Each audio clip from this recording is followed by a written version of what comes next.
Just എടുത്തപ്പോൾ കണ്ട ഒരു അടിപൊളി ദോശയുടെ റെസിപ്പിയാണ് കേട്ടത്.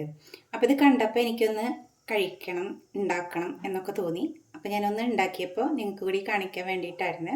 അപ്പോൾ ഞാൻ പീനട്ട് ബട്ടർ ഇട്ടെടുത്തത് ചട്നിയൊക്കെ കൂട്ടി കഴിക്കാൻ അടിപൊളിയാണ് കേട്ടോ. അപ്പോൾ വീഡിയോയിലേക്ക് കിടക്കാം. ഒരു മിക്സി ജാറിലേക്ക് ഒരു 1/4 കപ്പ് ഓട്സ് എടുക്കാം. നിങ്ങൾക്ക് ഏത് ഓട്സാണോ കയ്യിലുള്ളത് അത് എടുക്കാം കേട്ടോ. ഇട്ട് കൊടുത്തതിന് ശേഷം അതിലേക്ക് നമുക്ക് ഒരു 1/4 കപ്പോളം തന്നെ മസൂർ ദാലില്ലേ, നമ്മുടെ ചുവന്ന പരിപ്പ്, അത് ഇട്ട് കൊടുക്കാം. അത് നന്നായി കഴുകി വൃത്തിയാക്കിയിട്ട് വേണം കേട്ടോ, വെള്ളമൊക്കെ ഊറ്റി കളഞ്ഞിട്ട് വേണം ഇട്ട് കൊടുക്കാനായിട്ട്.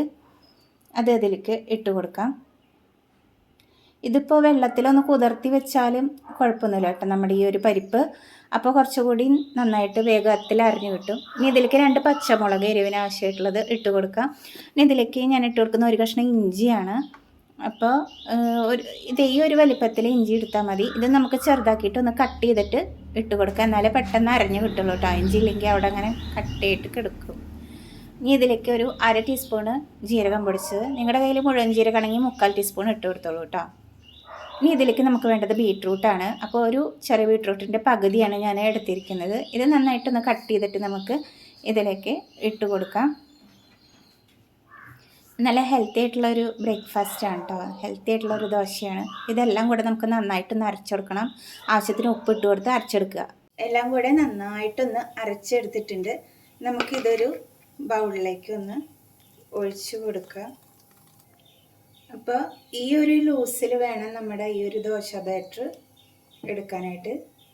കണ്ടോ, നമുക്ക് ഒരു 10 മിനിറ്റ് വെച്ചതിന് ശേഷം ദോശ ഉണ്ടാക്കാം കേട്ടോ.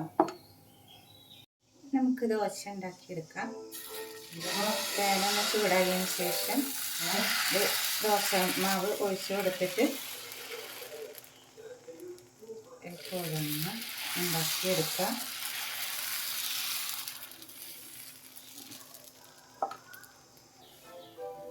നമുക്ക് കുറച്ച് നെയ്യൊന്ന് തൂവിക്കൊടുക്കാം. നന്നായി മുരിഞ്ഞ് കിട്ടാനാണ് കേട്ടോ. നമുക്കിതൊന്ന് മറിച്ചിട്ട് കൊടുക്കാം. മറിച്ചിട്ടെടുത്തിട്ടുണ്ട്. അപ്പോൾ സൈഡ് നന്നായിട്ട് മുരിഞ്ഞിട്ടുണ്ട് കേട്ടോ. ദോശയുടെ 2 ഭാഗമായിട്ടുണ്ട്. നമുക്കിനി ഇത് പ്ലേറ്റിലേക്ക് മാറ്റി കൊടുക്കാം.